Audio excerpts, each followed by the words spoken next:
কালো পাথর হাজরে আসওয়াদ আপনার পক্ষে কথা বলবে।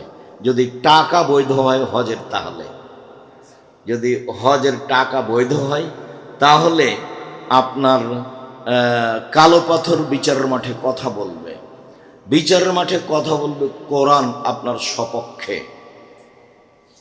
সূরা বাকারা, সূরা আল ইমরান, বিশেষভাবে সূরা মুলক, যতক্ষণ পর্যন্ত তর্কে আপনাকে জয়ী করে জান্নাতে না দেওয়া হয়েছে ততক্ষণ পর্যন্ত সূরা মুলক আপনার পাশ থেকে সরবে না, খুব শক্তভাবে দাঁড়াবে আপনার পক্ষে।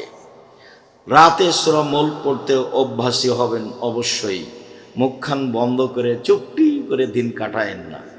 এই খেল তামাশা, দল সংগঠন, মারামারি, ঝামেলা হামেলা, কে আসলো কে গেল, এই নিয়ে সময় কাটিয়ে জীবনটা 16 আনাই মিছে। মুখটা একটু ব্যবহার করবেন তাসবিহ তাহলিলে। রাসূল সাল্লাল্লাহু আলাইহি সাল্লামকে জিজ্ঞাসা করা হলো, সবচেয়ে উত্তম সম্পদ কোনটি যার যাকাত লাগে না? বলেন তো আল্লাহ নবী, সবচেয়ে উত্তম সম্পদ কোনটি যার যাকাত লাগে না? বলেন তো আল্লাহ রাসূল, সবচেয়ে উত্তম সঞ্চিত সম্পদ কোনটি যার যাকাত লাগে না? তখন রাসূল সাল্লাল্লাহু আলাইহি সাল্লাম বলছেন, শোনো, আফজালুল মাল, সবচেয়ে উত্তম সম্পদ, সঞ্চিত সম্পদ যার যাকাত লাগে না তা হচ্ছে লিসানুন যাকির, ওই জিহ্বা যে জিহ্বা আল্লাহকে ডাকে, ওই জিহ্বা যে তাসবিহ তাহলিল জিকির আজকার করে। 2, কালবুন শাকির, ওই অন্তর সঞ্চিত সম্পদ যাকাত লাগে না যে অন্তর অল্পতেই খুশি, যা হয়েছে আলহামদুলিল্লাহ, হ্যাঁ এই কারণে হলো না, এই তোর কারণে হলো না, এই ঝামেলার কারণে হলো না, এগুলো কথা নয়, যা হয়েছে আলহামদুলিল্লাহ, এই অন্তর হচ্ছে সঞ্চিত সম্পদ। 3, জাওজাতুন তুইনুহু আলা দীনিহি, ওই স্ত্রী যে তার স্বামীকে দিনের উপরে সহযোগিতা করতে পারে, সে হলো সঞ্চিত সম্পদ যার যাকাত লাগে না। বউকে চাকরি করতে দিলে এখানে সেখানে পাঠালে সব হারিয়ে যাবে। চাঁপাই নবাবগঞ্জের ভাষাতে আমও গেল, ছালাও গেল, কাঁদতে কাঁদতে 2 চোখও গেল। বাড়িতে রাখেন, নিরাপদে রাখেন, হেফাজতে রাখেন, নিজে যা পয়সা উপার্জন করছেন এটা দিয়ে আল্লাহর উপরে সন্তুষ্ট হন। স্ত্রীর সাথে পরামর্শ করে ভালো করে সুন্দর করে সংসার চালাতে শিখেন। 10,000 টাকায় সংসার চলবে ইনশাল্লাহ। আল-ইকতিসাদুল বিশুল মাঈশা, রাসূল সাল্লাল্লাহু আলাইহি সাল্লাম বলেছেন, মধ্যম পন্থায় খরচ করা অর্ধেক জীবিকা নির্বাহ। আমি মাসে 10,000 টাকা ইনকাম করি, আমার খরচের একটা মধ্যম পন্থা থাকবে, এ কথা মুহাম্মদ সাল্লাল্লাহু আলাইহি সাল্লাম বলেন। আমি মাসে 10 লক্ষ টাকা ইনকাম করি, আমার এই 10 লক্ষ টাকার খরচের একটা মধ্যম পন্থা থাকবে, তার নাম অর্ধেক জীবিকা নির্বাহ। হিসাব বিবেচনা করে খরচ করার নাম অর্ধেক জীবিকা নির্বাহ। নিজে উপার্জন করেন, করতে শিখেন এবং সে দিয়ে নিজেকে সন্তুষ্ট রাখেন। স্ত্রীকে বোঝানোর চেষ্টা করেন, স্ত্রীকে সঞ্চিত সম্পদ মনে করেন যাতে যাকাত লাগে না। আল্লাহ তাআলা বলছেন, ওয়াজআলনা বাইনাকুম মাওয়াদ্দাতা রাহমা, আমি স্বামী স্ত্রী তোমাদের মাঝে ভালোবাসা সৃষ্টি করে দিয়েছি। কথায় কথায় তর্ক, কথায় কথায় ঝামেলা, নেই অভিযোগের শেষ, নাই অভিমানের শেষ, নাই প্রতিবাদের শেষ। যখন অভিযোগের শেষ থাকে না, প্রতিবাদের শেষ থাকে না, তখন শয়তান খালি সারা রাত তাকে বলে, আরো অভিযোগ কর, আরো অভিযোগ কর, আরো প্রতিবাদ কর, একবার বলবে যে তুই শান্তি থাকবো না, যা। সকালবেলাতে ইবলিস বহু শয়তান ছেড়ে দেয়, এই তোরা মানুষকে পাপী কর। বিকেলে আসে, তখন বলে, এই তুই কি করেছিস? বলে, আমি একজনকে জেনা করিয়েছি, যা, এটা কোনো কাজই হয়নি। এই তুই কি করেছিস? আমি একজনকে সালাত আদায় করতে দিই, না, এটা কোনো কাজ হয়নি। এই তুই কি করেছিস? আমি একটা মানুষকে হত্যা করেছি, এটাও কোনো কাজ হয়নি। এই তুই কি করেছিস? আমি স্বামী স্ত্রীর মধ্যে গন্ডগোল লাগিয়ে দিয়েছি। যেমন বলে গন্ডগোল লাগিয়ে দিয়েছি, তেমনি ইবলিস তার চেয়ার থেকে উঠে লাফ দিয়ে উঠে সেই শয়তানকে বুকে জড়িয়ে ধরে বলে, তুই একটা কাজ করেছিস। এই কথা মুহাম্মদ সাল্লাল্লাহু আলাইহি সাল্লাম বলেন। তো এমন ভাবে রাখবেন যার কোনো আপত্তি নাই, অভিযোগ নাই, অভিমান নাই, কিছু নাই, কোনো পথই নাই। ভাবতে দিবেন কম, না হলেও বলবে আগে ইস্টাবলিশড হতে হবে, ইস্টাবলিশড হতে হবে। তার মানে সবই গেছে। যেভাবে রাসূল বলেছেন সেভাবে রাখেন। যে মানের তুমি খাও সে মানের খাওয়াবা, তুমি যে মানের পড়ো সে মানের পড়াবা, তুমি তাকে কটু কথা বলবা না, তুমি তার মুখে মারবা না, তুমি তাকে তোমার বাড়ি ছাড়া কোথাও যেতে দিবা না, কোথাও থাকতে দিবা না। তা আপনার চোখের সামনে ভ্যানিটি ব্যাগ নিয়ে বাজারে চলে যায়। আচ্ছা, এরকম বাজারে যদি মহিলা মানুষ আসে তো আর ব্যাগের শেষে দেখবেন একটা টাকাও নেই, মানে তো বুদ্ধি কম, যা আছে সব নিয়ে যাও। তো ও কেন বাজারে? এ কথা তো আমি বলিনি, তার বুদ্ধি কম আল্লাহর নবী বলেছেন। আল্লাহ বলেছেন নারী এমন জাতি যারা পুরুষের সাথে প্রতিবাদে টিকতে পারে না, ওদেরকে দুর্বল করে সৃষ্টি করা হয়েছে, এই কথা আল্লাহ বলছে। মুহাম্মদ সাল্লাল্লাহু আলাইহি সাল্লাম বলছেন ওদের বুদ্ধি কম। আমি বলিনি, হাদিস বুখারী মুসলিম। তাকে নিয়ে আপনি সমাজে কি করে দাঁড় করাতে চান? সে আবার কি করে ব্যাংকের ম্যানেজার হতে পারে, সমাজের সেবক হতে পারে কিভাবে? এটা হয় কি করে? এটা হচ্ছে আপনার কাপুরুষতা, এটা আপনার ফাইজলামি ধর্মের সাথে ভুল হিসাব। আপনি আপনার ছেলেকে মেয়েকে বলেছেন আমার ছেলে মেয়ের মেধা ভালো, আমার ছেলে মেয়ে গোল্ডেন পেয়েছে, বড় ডাক্তার। দিন রাত আপনাকে বলছি, কে বলেছে ডাক্তার? ও তো জীবন 16 আনাই মিছে। ও তো ওই কোম্পানির ওষুধ লিখে যে কোম্পানি তাকে টাকা দিয়েছে। আপনাকে আমি বলিনি যে আপনার জীবনটা 16 আনাই মিছে। ছেলে মেয়ে মানুষ করবেন জাতির জন্য, মেয়ে মানুষ করবেন পরিবারের জন্য। সে স্বামী সংসারে সুখী হবে, বাচ্চা লালন পালন করবে, সে স্বামীকে মূল্যায়ন করবে, বাচ্চাকে মূল্যায়ন করবে। জাবের রাদিয়াল্লাহু তাআলা আনহু বলেন, আল্লাহর নবী আপনি বললেন এই কথা ঠিক, তবে আমি বেশি বয়সের মেয়ে বিবাহ করেছি 4টা কারণে। আল্লাহর নবী শোনেন, আমি বেশি বয়সের মেয়ে তালাকপ্রাপ্ত মেয়ে বিবাহ করেছি 4টা কারণে। আমার আব্বা উহুদের যুদ্ধে শহীদ হয়েছেন, 9 জন মেয়ে রেখে 9 জন। আমার 9 জন বোন আছে। এক, আমি বেশি বয়সের মহিলা তালাকপ্রাপ্ত মেয়ে বিবাহ করেছিলে তুয়াল্লে মাহুন্না, যাতে করে আমার বোনদেরকে বিদ্যা শিখাতে পারে, তার নাম মা। 2 বলে তুয়াদ্দে বাহুন্না, যাতে করে আমার স্ত্রী আমার বোনদেরকে শিষ্টাচার শিখাতে পারে, তার নাম মা। এই যে চোখের সামনে উঠে আসছেন আর ল্যাংটা হয়ে চলে আসছে, মুখে পিসাব পায়খানা লাগিয়ে আর ভ্যানিটি ব্যাগ ঘাড়ে করে, এটাই কি শিষ্টাচার? প্যান্ট পরে ঘুরে বেড়াচ্ছে, এটাই কি শিষ্টাচার? নখে নেইল পলিশ দিয়ে ঘুরে বেড়াচ্ছে, এটাই কি শিষ্টাচার? বড় বড় নখ করে ঘুরে বেড়াচ্ছে, এটাই কি শিষ্টাচার? আর দিন রাত এখানে সেখানে আড্ডা পিটছে, পুরুষের সাথে জেনা করছে, এটাই কি শিষ্টাচার? শিষ্টাচার কাকে বলে? রাসূল সাল্লাল্লাহু আলাইহি সাল্লামের সামনে বলছেন আমার স্ত্রী আমার বোনদেরকে শিষ্টাচার শেখাবে। বলে তুরাজ্জালাহুন্না, আমার স্ত্রী আমার বোনদেরকে পরিপাটি করে সাজগোজ করে গোছিয়ে রাখবে, মাথায় চিরুনি দিয়ে। বাচ্চাকে কন্ট্রোল করবে, বাচ্চাকে সাজগোজ করে রাখবে। আমি এ কথা বলিনি, এ কথা মুহাম্মদ সাল্লাল্লাহু আলাইহি সাল্লাম বলেন। হাদিস বুখারী মুসলিম। বাড়িঘর সাজাবে এটা স্ত্রীর কাজ, বাচ্চাকে সাজাবে এটা স্ত্রীর কাজ, বাচ্চাকে সুন্দর করে রাখবে এটা স্ত্রীর কাজ। হাদিস তো বুখারী মুসলিম। আর কারো কাছে দিন ধর্ম নিয়ম নীতি ধার করতে যেতে হবে? কারো কাছে যেতে হবে না। 4, আমি বেশি বয়সের মহিলা তালাকপ্রাপ্ত মেয়ে বিবাহ করেছি। কেন? যাতে করে আমার বোনদেরকে পাহারা দিতে পারে।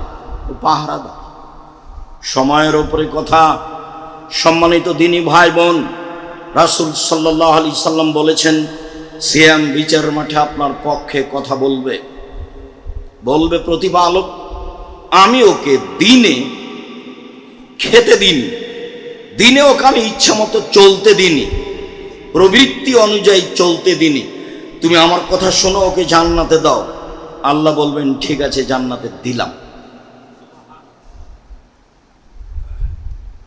সাহাল ইবনে সাদ রাদিয়াল্লাহু তাআলা আনহু বলেন রাসূল সাল্লাল্লাহু আলাইহি সাল্লাম বলেছেন আল জান্নাত লাহা সামানিয়াতু আবওয়াব, জান্নাত তার জন্য 8টি দরজা রয়েছে। মিনা বাবুন ইসমুর রায়ান, তার একটি দরজার নাম হচ্ছে রায়ান। রায়ান মানে পানি পান করে তৃপ্তি লাভ করা। লায়াদ খোলা ইল্লা সায়েমুন, এই দরজা দিয়ে সিয়াম পালনকারী ব্যতীত কেউ প্রবেশ করতে পারবে না। এজা দাখাল আখিরুহুম উগলিকা, শেষ ব্যক্তি ঢুকে গেলে দরজা বন্ধ করা হবে। এমন ইবাদত আর কোনো ইবাদত নেই। বিচারের মাঠে যখন মানুষ জান্নাতে ঢুকবে তখন 8টি দরজা থেকে ফেরেশতারা স্বাগতম জানাবে, আসেন আসেন। যারা সিয়াম পালন করেছেন এই দরজা দিয়ে আসেন, আসেন। যারা হজ করেছেন এই দরজা দিয়ে আসেন। যারা সালাত আদায় করেছেন এই দরজা দিয়ে আসেন, যারা দান করেছেন এই দরজা দিয়ে আসেন। সুযোগ বুঝে আবু বকর সিদ্দিক রাদিয়াল্লাহু তাআলা আনহু বললেন, আল্লাহ নবী বলেন তো এমন কোন ব্যক্তি হবে যাকে সব দরজা থেকেই ডাকা হবে? রাসূল সাল্লাল্লাহু আলাইহি ওয়াসাল্লাম বলেন, হ্যাঁ তুমি তার মধ্যে। এটাও বিশাল ব্যাপার। যেটা মূল কথা বলতে যাচ্ছিলাম সেটা হলো এই, সিয়াম পালনকারীর শেষ ব্যক্তি ঢুকলে দরজা বন্ধ করা হবে, আরো বাকি দরজা খোলা আছে। সিয়াম ব্যতীত এই দরজা দিয়ে কেউ প্রবেশ করতে পারবে না। সিয়াম পালন করে অন্য দরজাতে ঢুকতে পারবে, হজ করে অন্য দরজাতে ঢুকতে পারবে, দান করে অন্য দরজাতে ঢুকতে পারবে। কিন্তু এই দরজা শুধু কাদের জন্য খাস? সিয়াম পালন করে। এ আসলেই ভিন্ন ধরনের ইবাদত। উমামা বাহিলি রাদিয়াল্লাহু তাআলা আনহু বলেন, রাসূল সাল্লাল্লাহু আলাইহি সাল্লামকে একদা তিনি বললেন, আল্লাহর নবী, মুরনি বিআমালিন আমিলতুহু, আল্লাহর নবী আমাকে একটা আমলের কথা বলেন তো যাতে আমি জান্নাতে চলে যাব। তখন রাসূল সাল্লাল্লাহু আলাইহি সাল্লাম বললেন, উমামা আলাইকা বিসসাম ফাইন্নাহু লা ইদলা লাহু, তুমি সিয়াম পালন করো। ইবাদতের জগতে সিয়ামের সমপর্যায়ের কোনো ইবাদত নেই। এইটা সিয়াম আর এইটা সালাত। যদি বলি সালাত সিয়ামের সমপর্যায়ের ইবাদত তাহলে ভুল হবে। এইটা সিয়াম আর এটা হলো হজ। যদি বলি যে হজ সিয়ামের সমপর্যায়ের ইবাদত তাহলে ভুল হবে। যদি এইটা দান আর এইটা হলো সিয়াম, যদি বলি দান সিয়ামের সমপর্যায়ের ইবাদত তাহলে ভুল হবে। কেন? মুহাম্মদ সাল্লাল্লাহু আলাইহি সাল্লাম বললেন সিয়ামের সমপর্যায়ের ইবাদত পৃথিবীতে নেই। আবার তিনি বলছেন, আলাইকা বিসসাম, ও মামা তুমি সিয়াম পালন করো। ফাইন্নাহু লা মিসলা লাহু, সিয়াম এমন একটি ইবাদত যার মতো কোনো ইবাদত পৃথিবীতে নেই। এতক্ষণ ছিল সমপর্যায়ের, এবার বলছেন মতো, যার মতো কোনো ইবাদত নেই, তার নাম সিয়াম। সম্মানিত দিনী ভাই বোন, রাসূল সাল্লাল্লাহু আলাইহি সাল্লাম যা বলেন তাতে সিয়াম আসলে একটি ভিন্ন ধরনের ইবাদত, যা অন্য ইবাদতের সাথে মিল খায় না। আবু হুরায়রা রাদিয়াল্লাহু তাআলা আনহু বলেন, রাসূল সাল্লাল্লাহু আলাইহি সাল্লাম একদা বললেন, কুল্লু আমাল ইবনে আদম ইজাবুল হাসানাতু বিআশরি আমসালিহা ইলা 700 যায়ফ, আদম সন্তানের সব নেকি করলেই 10, যা করবেন 10, এক নেকি লিখা হয়। যেখানে এক নেকির কথা এসেছে সেটা এক মানে 10, লিখবেই 10। তারপর ফেরেশতাদের বলবেন বাড়াও বাড়াও বাড়াও, 700 পর্যন্ত বাড়াও, আরো বাড়াও, বাড়াতে থাকো। তবে সেম আল্লাহ তাআলা বলছেন, পৃথিবীর মানুষ মনে রেখো, ইল্লা সাম ফাইনাহু লি ওয়া আনা আজিজু বিহি, সিয়াম আমার জন্য প্রতিদান আমি দিব। সিয়াম আমার জন্য প্রতিদান আমি দিব, এই কথা আল্লাহ তাআলা বলেন। আবার কারণ বলছেন, ফাইনাহু তারাকা শাহওয়াতা তাআমা মিন আজলি আও ইয়াদা শাহওয়াতা তাআমা মিন আজলি, আমার খাদ্য 2 প্রবৃত্তি। খাদ্য সবাই ছেড়ে দিতে পারে। বাচ্চা ছেলেকে বুঝালে বাচ্চা ছেলেও খাদ্য ছেড়ে দিবে, বৃদ্ধ মানুষ তো পারেই। তাহলে প্রবৃত্তি কি জিনিস? যেটা মানুষ সহজে পারে না। যেমন আজকে আপনাকে বলছি, আর আপনি দাড়ি চাঁচবেন না, দেখি চাঁচেন কি না। যেদিন চাঁচবেন সেদিন আপনি এখন মনে করবেন যে আমি প্রবৃত্তি মেনে চলি, আমার মন যা চাই সেটাই করি আমি, তার নাম প্রবৃত্তি মেনে চলা।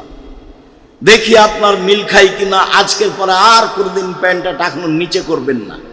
যদি করেন তাহলে আপনাকে বুঝতে হবে আমি প্রবৃত্তি মেনে চলি। আপনাকে বলি, আর কোনোদিন দোকানপাটে বসে মানুষের বদনাম গীবত করবেন না।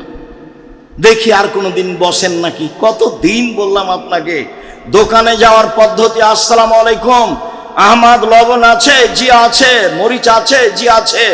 1 কেজি লবণ দাও, 200 মরিচ দাও। টাকা দেওয়া হয়েছে, আসসালামু আলাইকুম, গেলাম। আপনি বসে ওখানে আড্ডা পিটছেন কেন? ওখানে ল্যাংটা মেয়ে নাচে, আমি আপনাকে আর কি বলি, পরে একটু বলতে চাচ্ছিলাম, বারবার আঘাত করছে। আমি 22শে ডিসেম্বর থেকে নিয়ে 11ই জানুয়ারি পর্যন্ত লন্ডনে থাকলাম। বিভিন্ন জায়গায় গেলাম, বিমানে গেলাম, গাড়িতে গেলাম, ট্রেনে গেলাম। কোথাও যে দুজন মানুষ বসে গল্প করছে এটা চোখে পড়লো না। রাত 2টায় গেলাম, রাত 3টায় গেলাম, 4টায় গেলাম, ভোরে গেলাম, সন্ধ্যায় গেলাম। বিভিন্ন সময়ে আমি সফরে থাকলাম, গ্রাম দিয়ে হাঁটলাম, একবারে গ্রাম থেকে গ্রাম। কোথাও যে দুজন বসে মানুষ গল্প করে না। আমি বিমানে থাকলাম 14 ঘন্টা, সিঙ্গাপুর এয়ারলাইন্স, সিঙ্গাপুর থেকে লন্ডনে গেল 14 ঘন্টায়। আমার ধারণায় ইহুদি খ্রিস্টান ছাড়া বিমানে আর কেউ ছিল না। 2-1জন পাকিস্তানি মানুষ থাকতে পারে, মানে আমি কয়েকবার হাঁটাহাঁটি করলাম, আমার নজরে পড়ে না। এই লম্বা সময় আমি তাদের দেখলাম তারা বই পুস্তক পড়ছে, তারা মোবাইলে কিছু হিসাব নিকাশ করছে, মোবাইলে কোনো জিনিস তারা দেখছে। তবে কোনো মোবাইলে কারো চোখের সামনে টিভিতে আপনার এই ল্যাংটা মেয়ে নাচে না, গান বাজনা নাই কারো টিভিতে। আমার অনুমান হলো 2-1টা টিভিতে যে তারা নাটক দেখছে, এরকম আমার ধারণা হলো। আমি হাঁটতে থেকে যেটা আঁচ করলাম, তো তাহলে হইচই, গন্ডগোল, আড্ডা পিটা, মারামারি আপনাদের উপরে চাপিয়ে দেওয়া হয়েছে। একটা গাড়ি আগে চলে যাবে, সামনে একটা গাড়ি পড়তে আগে ও থেমে গেছে, আপনাকে প্রাধান্য দিচ্ছে আগে। আপনি সুবিধা নিয়ে নেন, ও আর সুবিধা নিবে না, আপনার হয়ে যাবে তখন ও যাবে। সবাই সবাইকে সুবিধা দিতে চাচ্ছে, যেটা মুহাম্মদ সাল্লাল্লাহু আলাইহি সাল্লামের নীতি। সম্মানিত দিনী ভাই বোন, বলছিলাম প্রবৃত্তি। যেসব নারীকে রাস্তাঘাটে দেখছেন এরা সবাই প্রবৃত্তির অনুসরণ করে। তাহলে এরা সবাই রোজা থাকে, উপবাস থাকে, সিয়াম থাকে না। সিয়াম মানে বিরত থাকা।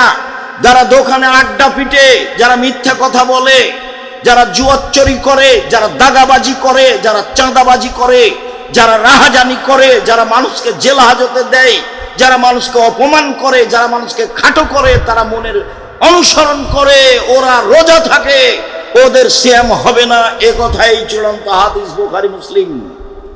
তারা প্রবৃত্তির অনুসরণ করে, অল্প দিন বাঁচতে এসে এইভাবে ক্ষমতা দেখিয়ে, দলীয় দাপট দেখিয়ে বাঁচতে রাজি নয়। শ্বাস বন্ধ হয়ে গেলে ছেলে মেয়ে আত্মীয় স্বজন ফেলে দিয়ে আসবে কবরে, কেউ সহযোগিতা করবে না। অবাক জীবন মানুষের, চলে যাওয়ার পরে পৃথিবীর সাথে যোগাযোগের কোনো সম্পর্ক নেই। যতই ভালোবাসা থাক না ছেলে মেয়ের উপরে, ছেলে মেয়ে আপনাকে রাখতে পারবে না, কোনো পথ নেই রাখার।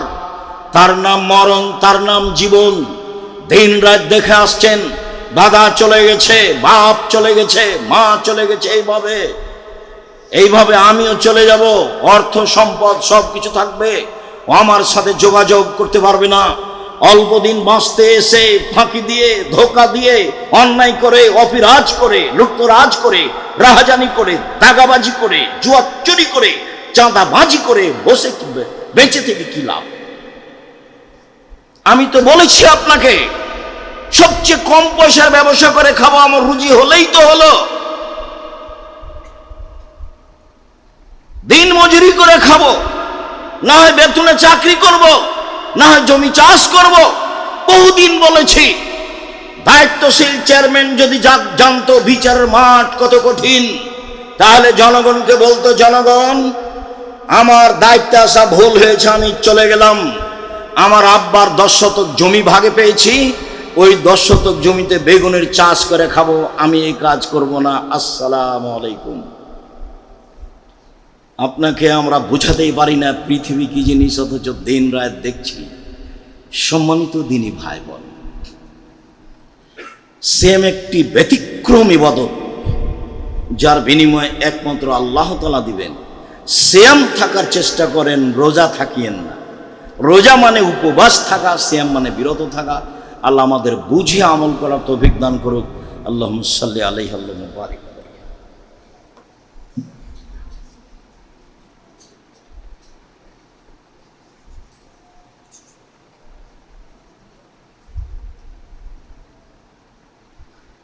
আলহামদুলিল্লাহ ওয়াহদা সালাতু ওয়াসসালামু আলা মান লা নাবিয়্যা বাদা।